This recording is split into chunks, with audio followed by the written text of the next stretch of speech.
Assalamualaikum warahmatullahi wabarakatuh. Selamat pagi, selamat siang, selamat malam, dan salam sejahtera untuk kita semua. Om Swastiastu, Namo Buddhaya, salam kebajikan. Di bulan suci Ramadan, pembelajaran PJOK berbeda dengan pembelajaran yang di luar bulan suci Ramadan, yang artinya pembelajaran PJOK yang biasanya dilakukan di lapangan dengan berbagai aspek fisik. Namun kali ini PJOK berfokus pada pembelajaran kognitif atau pengetahuan.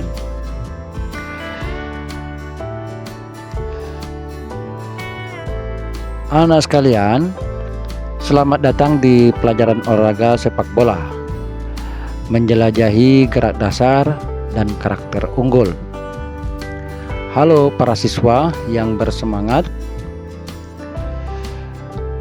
Pembelajaran PJOK kita kali ini, kita akan memulai pembelajaran yang menarik dalam olahraga sepak bola. Menggali gerak dasar permainan sepak bola, serta nilai-nilai karakter yang terkandung dalam kurikulum Merdeka. Pada permainan sepak bola, bukan hanya tentang menendang bola dan mencetak gol, tetapi juga tentang bagaimana kita mengaplikasikan keterampilan teknis ini dengan karakter yang kuat dan sikap yang positif. Di dalam kurikulum Merdeka, tentunya kita akan fokus pada pengembangan kemandirian, kreativitas, dan keberanian melalui pembelajaran gerak dasar sepak bola. Dalam pembelajaran sepak bola, dalam permainan sepak bola, di sana kita akan mengenal yang namanya gerak dasar seperti kontrol bola, umpan, dribbling, teknik menendang, dan posisi tubuh yang tepat. Selain itu, yang terpenting lagi dalam kurikulum Merdeka dibangun, terdapat nilai-nilai yang menekankan pentingnya kerjasama tim. Kemudian komunikasi efektif, dan sikap positif dalam setiap sesi latihan. Anak sekalian, sepak bola tidak hanya menuntut keterampilan teknis yang baik, tetapi juga membangun karakter yang kuat. Dengan kerja keras, ketekunan, dan semangat juang yang tinggi, kita akan belajar untuk mengatasi rintangan dan mengembangkan rasa percaya diri yang positif dalam bermain sepak bola. Selama pembelajaran ini, saya sebagai guru PJOK mengajak kepada kalian semua untuk terbuka terhadap pembelajaran, menerima tantangan dengan sikap yang positif,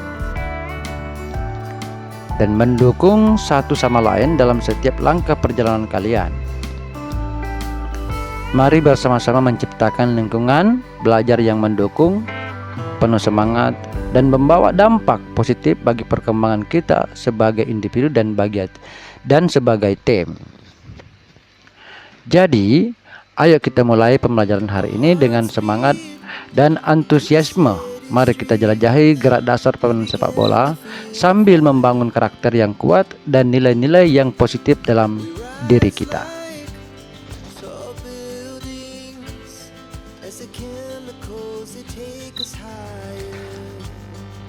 Baik, kita masuk ke materi inti kita dalam permainan sepak bola, yaitu adalah dribbling. Dribbling biasa juga disebut dengan dribble dalam permainan sepak bola. Nah, dalam permainan sepak bola, dribbling, kita gunakan kaki bagian dalam, kaki bagian luar, dan punggung kaki. Itu digunakan dalam mendribble bola.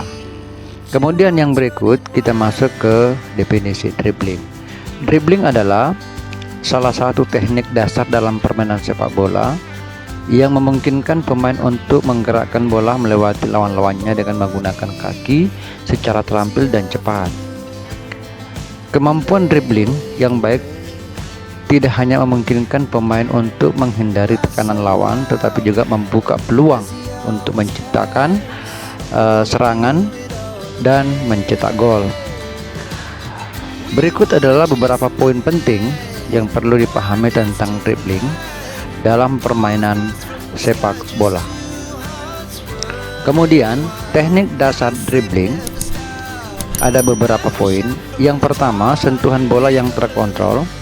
Pemain harus memiliki kemampuan untuk mengontrol bola dengan sentuhan yang tepat untuk menggunakan bagian dalam kaki mereka. Kemudian poin yang kedua, penggunaan kedua kaki. Seorang pemain harus dapat menggunakan kedua kaki dengan baik dalam melakukan dribbling, karena hal ini memungkinkan mereka untuk bergerak ke segala arah dengan lebih efektif. Kemudian, posisi tubuh yang tepat. Posisi tubuh yang rendah dan stabil membantu dalam menjaga keseimbangan dan memungkinkan pemain untuk bergerak dengan lebih lincah. Kemudian, gerakan cepat. Dribbling membutuhkan gerakan cepat dan gesit untuk mengelabui lawan dan membuka ruang untuk bergerak maju.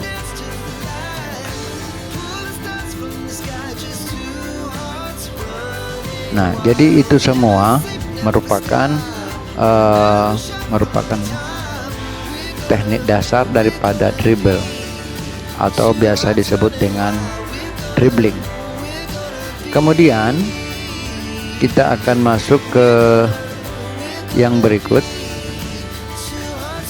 masih kaitannya dengan teknik dasar dribbling, yaitu membaca situasi. Dalam membaca situasi, kita menganalisis lawan, yang mana pemain harus mampu membaca gerakan lawan dan mencari celah dalam pertahanan lawan untuk melewati mereka. Kemudian yang kedua, mengetahui kapan harus melepas bola.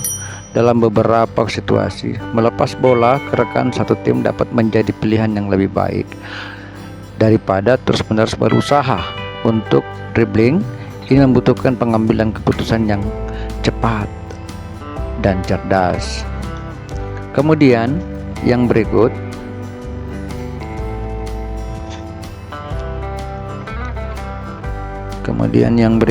kita masuk ke ini, kreativitas dan keterampilan.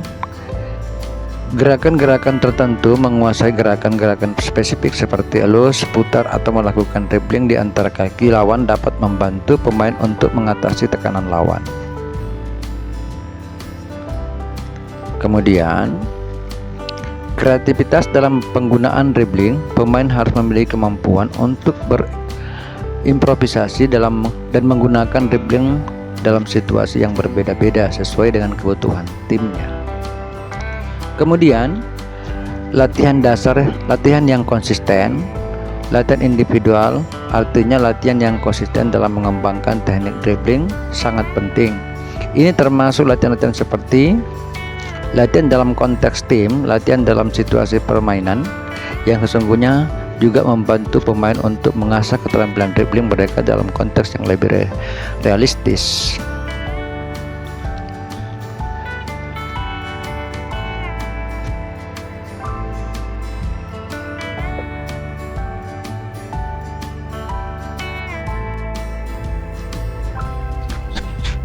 Baik, kita masuk ke kesimpulan dari materi kita. Kesimpulan dribble dalam permainan sepak bola. Di sini saya sudah menyimpulkan beberapa kesimpulan dari permainan sepak bola dengan gerak dasar dribble. Yang pertama adalah teknik dasar. Jadi tentunya seorang pemain harus memiliki gerak dasar dribble yang baik, merupakan salah satu teknik dasar yang harus dikuasai oleh setiap pemain sepak bola.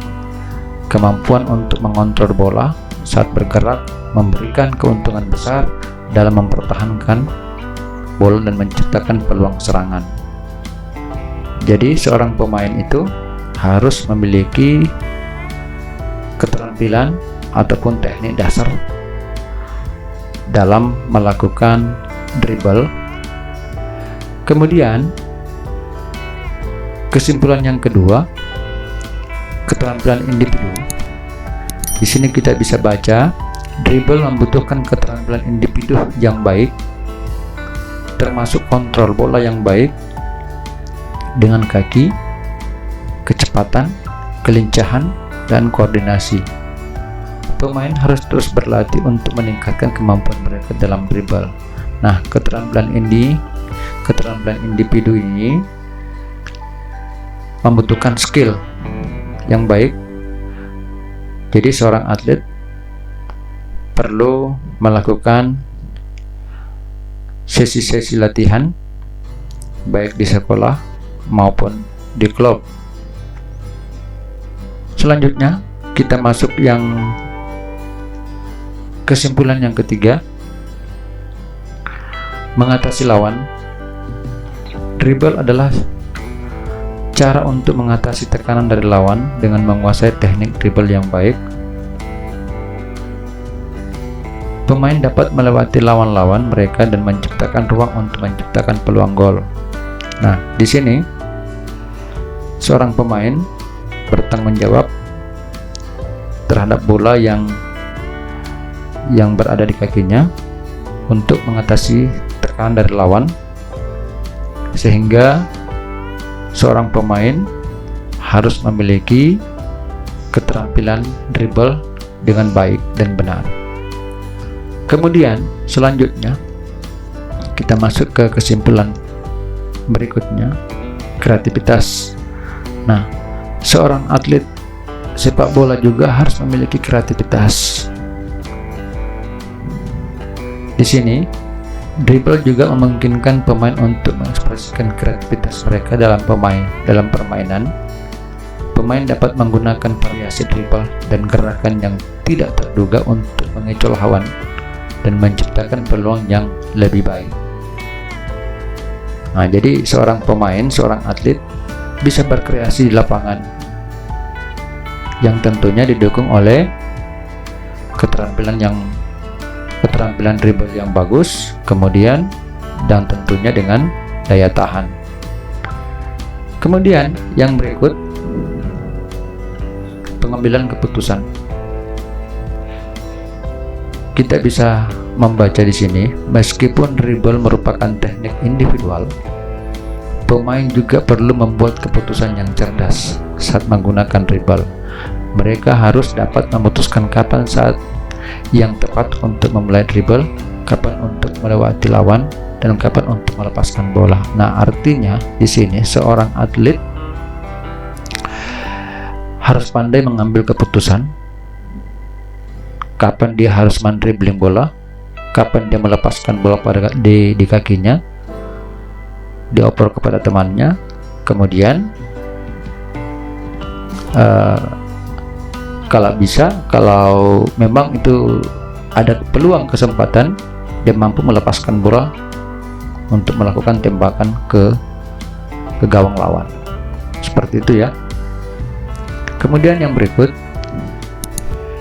kesabaran dan ketahanan. Dribble bisa menjadi taktik yang membutuhkan kesabaran dan ketahanan. Pemain harus mampu mempertahankan bola saat berhadapan dengan tekanan dari lawan dan tidak terburu-buru dalam mengambil keputusan. Nah, jadi di sini seorang atlet jangan tergesa-gesa untuk menembak. Jadi harus sabar, tetapi didukung dengan ketahanan fisik kita. Ya, seperti itu. Jadi pada saat bola dengan kita, seorang pemain mampu mempertahankan bola yang ada pada dirinya, harus sabar. Kemudian dia mengoper lagi kepada temannya. Seperti itu ya.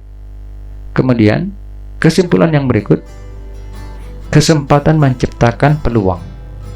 Dribble juga memberikan kesempatan untuk menciptakan peluang gol. Dengan menggiring bola melewati lawan, pemain dapat membuka ruang untuk umpan atau tembakan yang berpotensi mencetak gol. Nah, di sini seorang pemain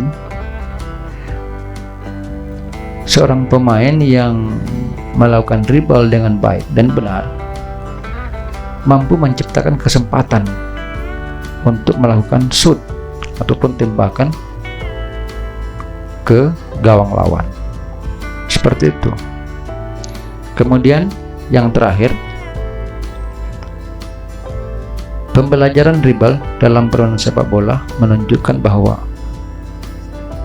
berhasil menguasai teknik ini bukan hanya tentang keterampilan individu, tetapi juga tentang pengambilan keputusan yang cerdas dan kreativitas dalam permainan.